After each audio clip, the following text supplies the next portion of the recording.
جوان کا واقعہ، جوان مجلس کے اندر بیٹھے ہیں، مجلس کی زینت ہے جوان، جوانوں کو مجلس مسجد دونوں کو بھرنا چاہیے۔ عزیزان محترم، بزرگوں کو خدا سایہ قائم رکھے ہمارے پر، اور بہت لطف کرتے ہیں کہ مجلس میں آ کر بیٹھتے ہیں، لیکن جوانوں کی مجلس ہے۔ جوان کا واقعہ، یونیورسٹی میں پڑھتا تھا، تہران میں، نشے کرتا تھا، غلط کاموں میں ملوث تھا۔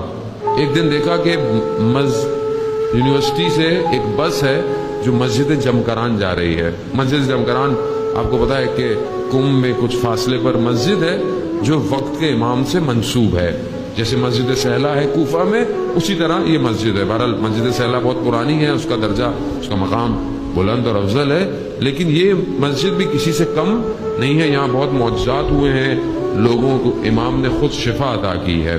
خود مسجد میں جائیں تو مسجد میں باقاعدہ رجسٹر ہے جس میں ساری چیزیں جو ہے وہ ریکارڈ ہے۔ وہ جوان اپنی یونیورسٹی کے اسٹوڈنٹ کے ساتھ گیا جمکران، اس کے بعد وہ پورا گروپ اٹھا اور وہ آیت اللہ عظمیٰ بہجت کی خدمت میں پہنچا۔ جب آیت اللہ عظمیٰ بہجت کی خدمت میں پہنچے تو آغا بہجت سب سے گفتگو کر رہے ہیں، دیکھ رہے ہیں، اس کی طرف نہیں دیکھا انہوں نے۔ اب اس کے دل میں، وجود میں ضمیر نے بولا کہ یہ میری طرف کیوں نہیں ہے متوجہ، یہ مجھے کیوں نہیں دیکھ رہے۔ یہ بالکل ایسے ہی کہ آپ کسی شخصیت کے پاس جائیں اور وہ آپ کی طرف دھیان نہ دے تو آپ کو تھوڑا سا محسوس ہوگا یا میرا لباس صحیح نہیں ہے یا کوئی مسئلہ ہے، انسان اپنی طرف متوجہ۔ یہ جوان اپنی طرف متوجہ ہوا تو اس کے ضمیر نے اسے کہا کہ تمہارے کون سے اچھے کام ہیں جو یہ تمہیں دیکھیں۔ یہ سننا تھا اپنے آپ سے۔ جب اس نے گفتگو کی، اس کا دل منقلب ہو گیا۔